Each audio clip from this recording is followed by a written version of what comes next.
Hoje o Cultura e Saber está na cidade de Bragança Paulista, no interior do estado de São Paulo, e a nossa convidada é a Josi Romano, que é educadora infantil e também escritora. Josi, seja muito bem-vinda ao Cultura e Saber. Eu agradeço pela sua participação e começo te perguntando como que começou essa sua história com a escrita. A minha história com a escrita começou desde muito cedo. Eu comecei aos 11 anos. Desde pequena eu fui muito incentivada a ler, então eu sempre gostei muito de livro. E por volta ali dos 11, 12 anos que eu comecei a escrever os meus primeiros poemas. De início sempre foi a poesia. Eu lembro que eu escrevia nas últimas folhas do caderno e então a poesia sempre me despertou muito interesse. E foi nessa época que eu comecei a escrever e daí desde então não parei mais. Você, criança, já lia poesia? Eu lia outros livros, ainda não era poesia. O primeiro autor que eu li de poesia foi o Mário Quintana, e eu lembro que eu fiquei assim apaixonada, era uma antologia poética de 80 anos de Mário Quintana. E quando eu li aqueles poemas, eu fiquei assim muito encantada, muito apaixonada, e aí eu comecei a escrever os primeiros poemas a partir de então. A sua primeira publicação, você disse que começou escrevendo com 11 anos, né? Aos 11 anos. A sua primeira publicação, você tinha quantos anos? A minha primeira publicação foi em 2017, foi bem depois assim que eu comecei a escrever, tanto que o meu primeiro livro é intitulado Me Inspira, e daí eu fui resgatando todos aqueles poemas que estavam guardados ali numa pasta e que eu decidi publicar, então eu fiz uma junção de todo esse material para começar a publicar, e daí foi o meu primeiro livro. O que te incentivou a fazer essa publicação, né? Porque, como você disse, você já gostava de escrever ali desde a infância, mas guardava esses poemas, todas essas escritas. Alguma coisa te deu um start, assim, para você falar, eu quero publicar o que eu escrevo? Sim, teve um momento muito delicado da minha vida. Na época foi a perda da minha avó. E quando eu perdi ela, eu decidi então escrever esse livro quase como uma homenagem para ela, tanto que eu coloquei o título de Me Inspira, porque ela sempre foi a pessoa que mais me inspirou a escrever, pelo amor que ela sempre me dedicou, pela pessoa que ela era. Então eu decidi escrever esse livro como uma homenagem após a morte dela.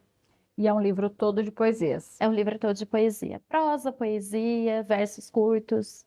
Você encontrou dificuldade nesse processo de publicação? Porque normalmente você tem que procurar um editor, alguém para revisar o seu conteúdo, para fazer arte. Não sei se seus livros contêm artes ou não. Como que foi esse processo de, olha, quero fazer a publicação até você de fato publicar? Então, de início eu nem sabia por onde começar, porque até então a escrita para mim era algo, um hobby ali, como vamos dizer, era prazeroso para mim estar escrevendo, então eu escrevia todos os dias, o tempo todo, mas escrevia ali no caderninho e deixava guardadinho, escrevia na folha e guardava na pasta. Então, esse primeiro livro que eu fiz foi uma produção independente, eu não tinha ideia por onde começar, eu não sabia o que fazer, eu só sabia que eu queria publicar um livro. Eu falei, eu quero ter esse livro físico na minha mão. E aí eu achei uma editora que são de escritores independentes. E foi lá que daí, só que daí lá o autor ele faz todo o processo de digitação, o processo de capa, eles enviam até algumas capas lá para você escolher qual que você se adapta mais, de acordo com o seu título ali, mais ou menos. E ali eu fiz todo o processo foi bem complexo, até porque eu não sabia por onde começar, eu não sabia o que tinha que fazer. Nos próximos eu já procurei daí uma editora, que daí eles já dão toda essa assistência para registrar o livro, para ter a arte da capa, a diagramação, a correção. Mas o primeiro, ele foi assim totalmente independente mesmo, os outros já não. Praticamente um trabalho manual, né? Praticamente um trabalho manual. Você é aqui de Bragança mesmo? Sim, sou de Bragança. E esse livro foi publicado aqui? Foi publicado aqui. Eu não sei se existe uma diferença, por exemplo, para os escritores da capital e aqui, né? Eu sei que Bragança é uma cidade do interior paulista, mas uma cidade bem representativa, uma cidade grande até. O que você acha que os escritores enfrentam dificuldade aqui no estado de São Paulo em todo esse processo, todos os autores, de tirar ali sua escrita do papel até que ela chegue em uma prateleira de biblioteca ou livraria, por exemplo? Eu acho que isso se dá muito por conta de que a literatura hoje não é algo tão cultivado mais, né? Eu, como educadora, eu coloco isso muito presente ali no meu trabalho também de sala de aula, de disseminar a cultura da literatura, dos livros e da escrita. E não que seja um problema as pessoas não gostarem de ler, mas eu acho que é uma dificuldade que os autores encontram de pensar no sentido, eu vou escrever para quem? Ai, será que alguém vai ler? Será que vale a pena publicar? Será que vale a pena ter todo esse trabalho de publicação se o livro vai ficar ali esquecido na prateleira depois de um tempo? Então, talvez seja isso que permeie um pouco as ideias ali do autor de primeiro instante, mas ainda assim eu acredito que vale a pena publicar, que vale a pena você deixar algo registrado ali no papel, que vai tocar o coração de alguém, porque eu acho que a poesia é isso, é alguém abrir um livro teu e falar, caramba, isso me atingiu de uma forma diferente. Pensando nessa transformação, né, que a gente passou já há algum Tempo e que vem avançando a cada dia no mundo digital. Os seus livros, eles também são encontrados em versão digital ou não? Sim, sim, tem a versão digital também, que é disponível daí pelo próprio site da editora. Então, a pessoa que entra lá no site da editora tem as duas versões, tanto o e-book quanto o livro físico. Entendi. E você, como educadora, acredita que acompanhar essa evolução seja importante para o incentivo da leitura? Porque quem é de um pouquinho atrás, eu, por exemplo, eu prefiro o livro físico, pegar, sentir o papel, o cheiro mesmo do livro, mas essa galera de hoje em dia, o pessoal mais jovem, talvez não, né? Então eles estão mais conectados ali no digital, em aparelhos de leitura digital, também no celular. Você acredita que é importante que os escritores, que os autores, sejam eles de qualquer tipo de gênero literário, eles também andem junto com essa evolução? Com certeza. Eu também sou do time que eu prefiro o livro físico, aquela emoção de você abrir um livro novo, de você sentir o cheiro, de você folhear, as sensações que isso traz sensoriais. Mas não há como negar que a questão da tecnologia está aí, está cada vez mais presente entre os jovens, entre as crianças. Eu considero sim que seja muito importante que tenha as versões e-book, que muitas pessoas vão ler às vezes quando estão no metrô, quando estão no ônibus, quando param no trânsito e pegam um celular ou pegam um tablet e vão ler ali. Eu acho até que a tecnologia é uma ferramenta que ajuda a disseminar também a cultura, a literatura, a poesia, é algo que eu tento também trazer tanto nas minhas redes sociais, algo que eu acompanho que muitos autores fazem também, né? No próprio Instagram eu vejo centenas de autores independentes que muitas vezes iniciam ali, gravando os vídeos dos próprios poemas e recitando, e isso abrange um número maior de pessoas. Sim. Você é educadora infantil, né? Isso. Qual que é a idade dos seus alunos? Eles têm entre 4 e 5 anos. Então são bem novinhos ainda, mas você acredita que já dá, por exemplo, para apresentar poesia para esse público? Dá sim. Na verdade, a criança, não tem criança que não goste de ler, criança que não goste de livros, né? Quando é apresentado o livro para a criança ela já se interessa pelas gravuras, pelo desenho, pela história. Então, como educadora, eu tento resgatar muito isso, de trazer essa importância da leitura, com histórias curtas, com histórias que são apropriadas ali para a faixa etária, e também a poesia. Claro que são as poesias mais curtas, as poesias destinadas para o público infantil. Cecília Meirelles traz algumas poesias muito destinadas ao público infantil também, e as crianças gostam, sim. Eu sempre tento linkar um pouquinho ali, puxar um pouquinho para o lado da poesia com os meus alunos. Para o universo infantil, ali no mundo deles, né? O que eles vivem, vivenciam, mas trazendo a literatura e esse gênero literário que é tão importante para eles, né? E sempre. Muito bem. Agora você tem um livro aqui, Poesia na Varanda. Conta um pouquinho sobre esse livro, ele é o último que você lançou. Isso, Poesia na Varanda é o mais recente, ele foi lançado no ano passado, mais ou menos em setembro.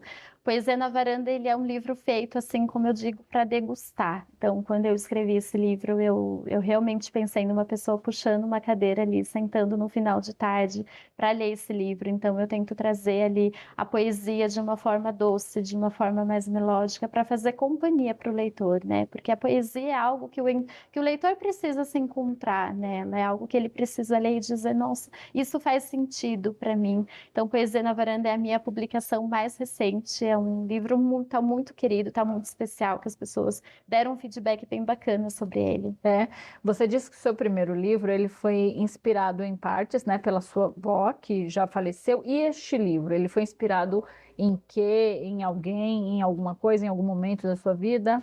Eu acredito que eu tenho algumas fases como escritora. Então, o primeiro livro eu retrato muito a questão da saudade, da infância, eu faço esse resgate dos meus tempos de menina. Poesia na Varanda é um livro feito mais para o presente atual, então eu pego momentos da vida cotidiana para transformar em poesia. Não é voltado para alguém, mas eu acho que é um livro mais voltado para o exterior mesmo, porque a poesia, para mim, é isso, a poesia ela é simplicidade, é você pegar no cotidiano algo que talvez seja banal, que seja passado despercebido e transformar isso em poesia. E muitas vezes as pessoas não vão perceber isso olhando atentamente, mas elas vão se recordar quando elas vão ler essa poesia e pensar, caramba, é isso mesmo. Sim. Quer ler uma poesia desse livro pra gente? Vejo o céu azul, sinto a brisa morna tocar minha face como um carinho de Deus. Recebo a vida com a alma e busco sua beleza como uma refugiada.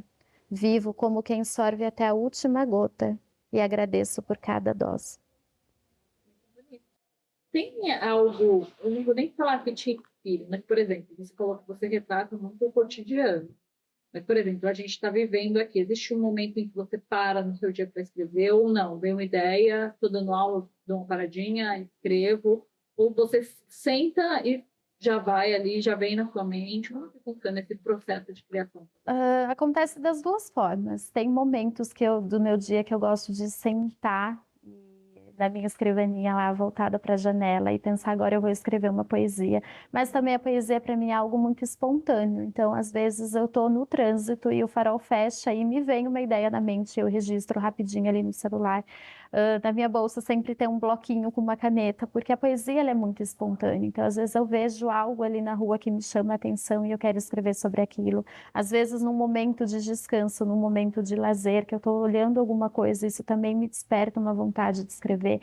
Eu costumo dizer que por um descuido qualquer, Deus me fez poeta, porque é algo assim que vem muito de repente, como se a poesia ela vivesse dentro de mim. Em algum momento essa poesia ela amadurece até que ela brota no papel ali e ela se torna daí a poesia concreta. Hoje você não vive da escrita, sobrevive, assim, financeiramente falando? Não. A minha principal fonte de renda é como educadora. Mas você acredita que é possível, no Brasil, na realidade de hoje, sobreviver de escrita? Ou é muito difícil? Eu acho que é possível, mas não é algo assim tão rápido quanto a minha profissão, como por exemplo de educadora. A profissão de escritor, como eu disse muitas vezes, as pessoas não veem com bons olhos a arte em si, né? Não só o escritor, mas as pessoas que querem sobreviver de arte. É algo que muitas pessoas, infelizmente, no Brasil ainda não valorizam, tanto na questão dos livros, tanto na questão da pintura, tanto na questão da música. Acredito que seja possível, mas assim, depois de um longo caminho ali, de bastante tempo. Quais as principais dificuldades que você acredita assim que um escritor enfrente hoje no Brasil?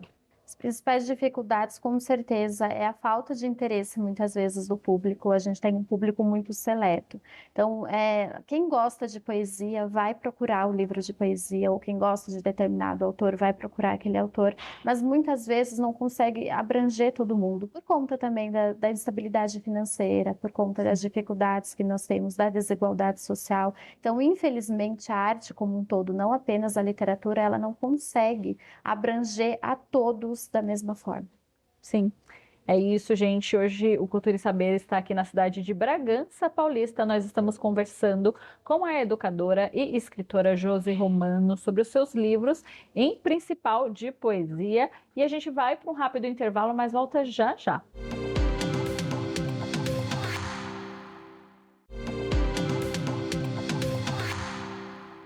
Voltamos para o segundo bloco do Cultura e Saber, diretamente da cidade de Bragança Paulista.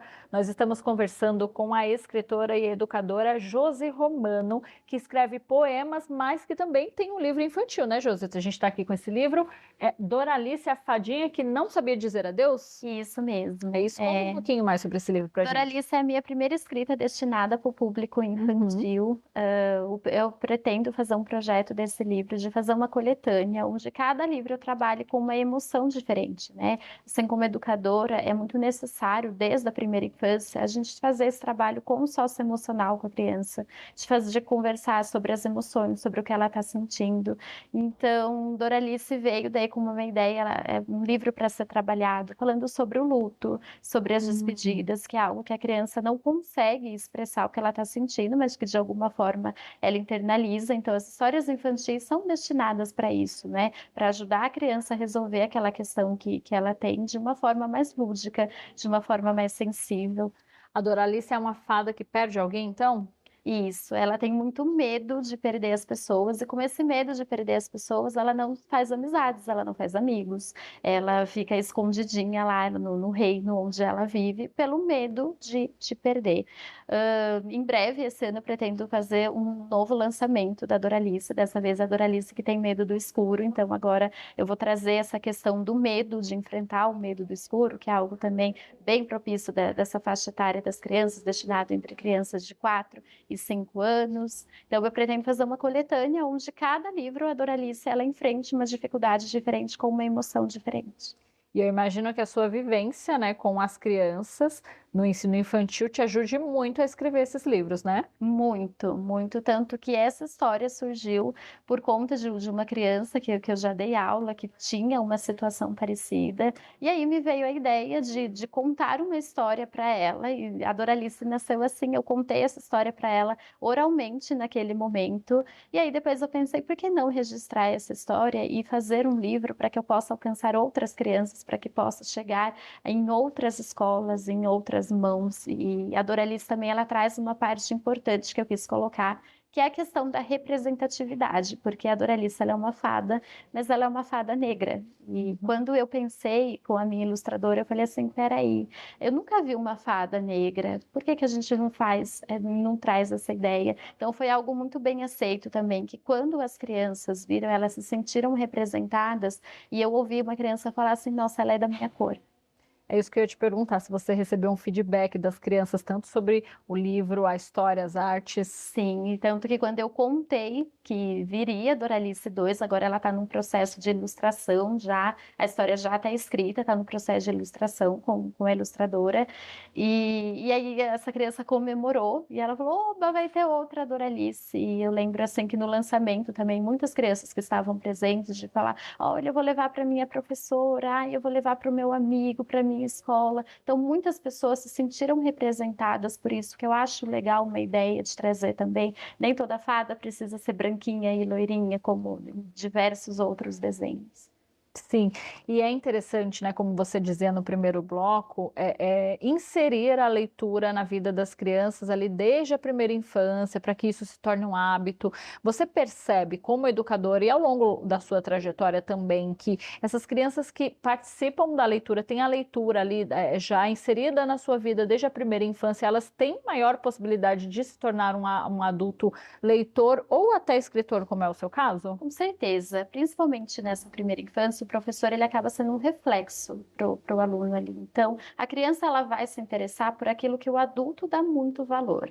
Quando a gente ressignifica algo para a criança, isso ela acaba se adaptando a isso de uma forma muito mais concreta. Então, eu tenho crianças que são se apaixonadas por livros, que em momentos de brincar, elas pegam um livro e falam, Pro, você lê esse livro para mim? E com certeza, eu acho que eu fui uma criança que eu fui muito incentivada a ler, e talvez isso tenha me possibilitado essa paixão pela escrita, essa vontade de escrever, e com certeza isso acontece também com as crianças, por isso que é algo que eu priorizo muito com o projeto de leitura, sempre inserindo o livro, sempre inserindo essa questão da literatura, de ler, de escrever, para tornar adultos pensantes mesmo, protagonistas do seu próprio cotidiano.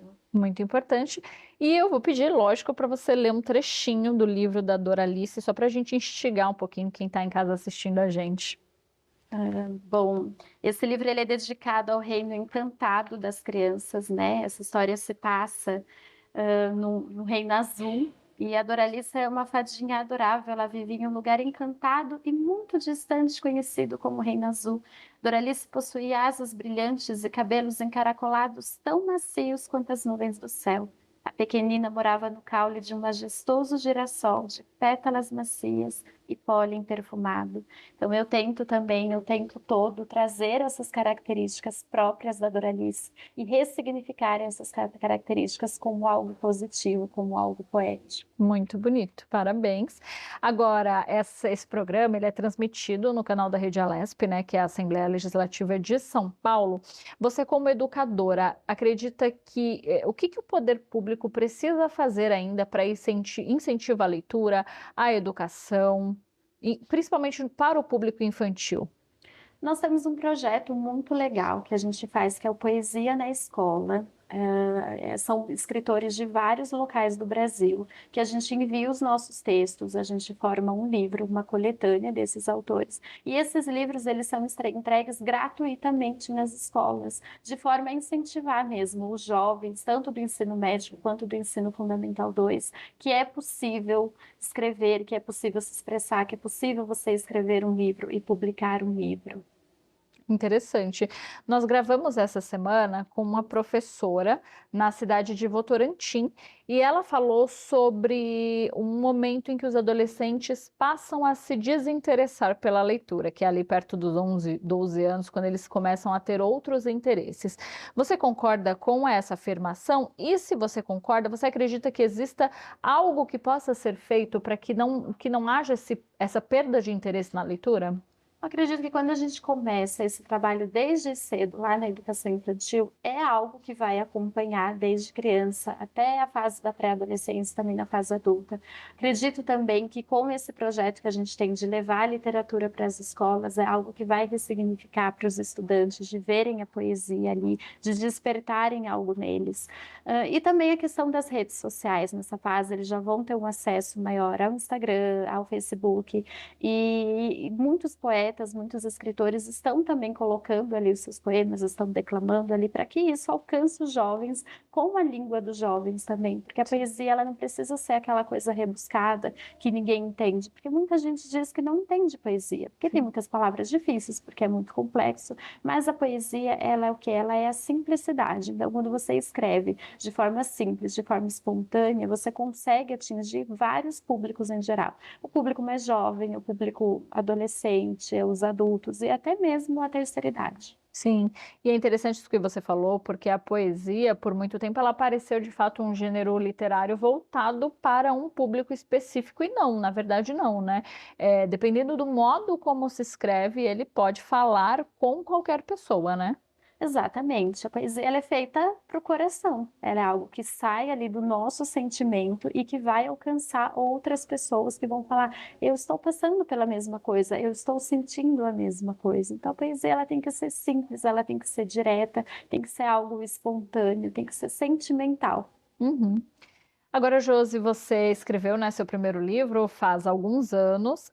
De lá para cá, quantos livros você já conseguiu publicar? Tenho 6 livros publicados, entre eles, um deles é a Doralice, que é infantil, todos os outros são de poesia. Recentemente, agora foi publicado também um livro de crônicas, eu faço parte da Associação dos Escritores de Bragança Paulista, que é a ASES, e nesse projeto nós nos juntamos para escolher um logradouro da cidade, para trazer um resgate desses locais de Bragança. Cada autor escreveu uma crônica e esse livro foi publicado em março desse ano. Que legal, você tem esse livro para mostrar para gente? Sim. Se chama Crônicas na Cidade de Poesia, então aqui também traz as fotos de Bragança desses locais, o livro acompanha as imagens do local, cada escritor escreveu uma crônica fictícia ou de caráter lírico ali sobre esse local, e aí o livro foi publicado, um livro que está muito bacana. Ele conta a história então um pouquinho de Bragança Paulista? Isso, a história particular de cada autor. As vivências. As vivências, seja uma memória de infância, seja algo que acabou passando naquele lugar, seja uma memória, seja talvez fictício. Entendi. Agora você, que nasceu aqui em Bragança, Sim, sou nascida em Bragança. tem alguma memória que você queira compartilhar com a gente sobre a cidade de Bragança, para quem não conhece? Bragança para mim é uma cidade muito especial. Bragança é intitulada como cidade de poesia, né? Então fica aí para quem não sabe, Bragança é considerada cidade de poesia.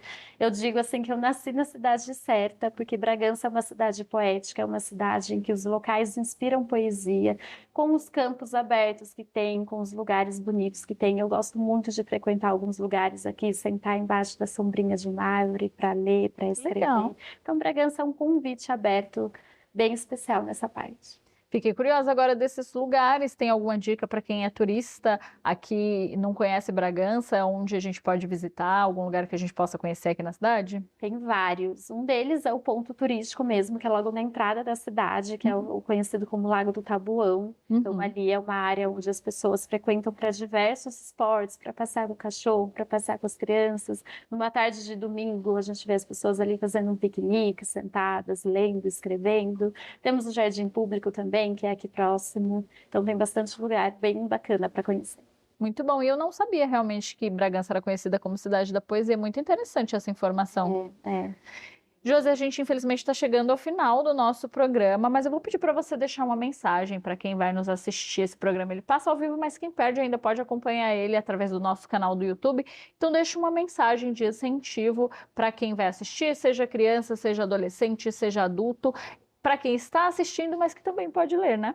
Sim, e a mensagem que eu deixo é leiam, porque eu acredito que quem lê, além de enriquecer o vocabulário, além de ter diversas ferramentas ali que são importantes intelectualmente, mas a leitura também faz bem para o coração, né? Ler é como viajar sem sair do lugar, a leitura é especial, vai te possibilitar escrever, vai te possibilitar se expressar, então a leitura vale a pena. É isso, Josi, muito obrigada pela sua fala. E para você que está em casa, eu também agradeço a sua companhia. Se você perdeu alguma parte do nosso programa, pode acompanhar ele inteiro no canal da Rede Alesp. Eu vou ficando por aqui, mas a gente se encontra na programação. Até mais!